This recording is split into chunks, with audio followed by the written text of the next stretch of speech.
Hi friends, welcome to our channel. ఈరోజు మీకోసం import blood line toy Pomeranian puppies అనేవి అమ్మకానికైతే తీసుకురావటం జరిగింది. Orange and black colour puppies అనేవి అమ్మకానికైతే ఉన్నాయి. పప్పీస్ యొక్క ఏజ్ వచ్చేసి 2 months.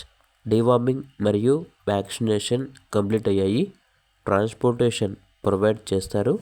అంతేకాకుండా ఈ పప్పీస్ అనేవి చాలా యాక్టివ్గా ఉంటాయి. ఎటువంటి హెల్త్ ప్రాబ్లమ్స్ అనేవి ఏమీ లేవు. ఇక పప్పీస్ ఉన్న లొకేషన్ వచ్చేసి హైదరాబాద్. ఇక పప్పీస్ యొక్క ప్రైస్ వచ్చేసి 33K, అనగా 33,000. ఇక పప్పీస్ కావాలన్న వాళ్ళు ఈ వీడియో కింద టైటిల్లో ఓనర్ నెంబర్ అనేది డిస్ప్లే చేయడం జరిగింది. ఓనర్కి కాల్ చేయండి. అలాగే ఛానల్ని ఇంతవరకు సబ్స్క్రైబ్ చేయకపోతే సబ్స్క్రైబ్ చేయండి. Thank you. By by.